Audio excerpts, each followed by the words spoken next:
Chapter 10. Alice's Evidence. "Here!" cried Alice. She jumped up in such a hurry that she tipped over the jury box, upsetting all the jurymen onto the heads of the crowd below. "Oh, I beg your pardon," she exclaimed in a tone of great dismay. "The trial cannot proceed," said the king, "until all the jurymen are back in their proper places. All," he repeated with great emphasis, looking hard at Alice. "What do you know about this business?" the king said to Alice. "Nothing whatever," said Alice. The king then read from his book, "Rule 42. All persons more than a mile high to leave the court." "I'm not a mile high," said Alice. "Nearly 2 miles high," said the queen. "Well, I shan't go at any rate," said Alice. The king turned pale and shut his notebook hastily. "Consider your verdict," he said to the jury in a low, trembling voice. "There's more evidence to come yet, please, your majesty," said the White Rabbit, jumping up in a great hurry. "This paper has just been picked up. It seems to be a letter written by the prisoner to somebody."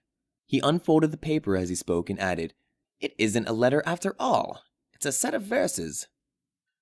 "Please, your majesty," said the knave, "I didn't write it, and they can't prove that I did. There's no name signed at the end."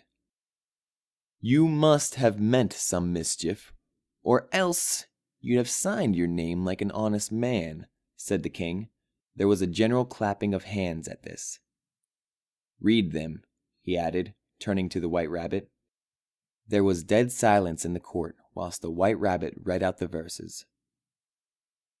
"That was the most important piece of evidence we've heard yet," said the king.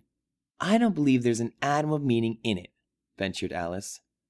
"If there's no meaning in it," said the king, "that saves a world of trouble, you know, as we needn't try to find any. Let the jury consider their verdict." "No, no," said the queen. "Sentence first, verdict afterwards." "Stuff and nonsense," said Alice loudly. "The idea of having the sentence first." "Hold your tongue," said the queen, turning purple. "I won't," said Alice. "Off with her head," the queen shouted at the top of her voice. But nobody moved. "Who cares for you?" said Alice. She had grown to her full size by this time. "You're nothing but a pack of cards." At this, the whole pack rose up in the air and came flying down upon her. She gave a little scream, half of fright and half of anger, and tried to beat them off, and found herself lying on the bank, with her head in the lap of her sister, who was gently brushing away some dead leaves that had fluttered down from the trees upon her face. "Wake up, Alice dear," said her sister. "Why, what a long sleep you've had." "Oh, I've had such a curious dream," said Alice. And she told her sister, as well as she could remember them, all these strange adventures of hers that you've just been listening to.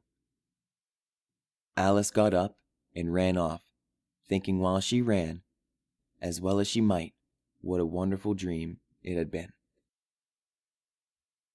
The end.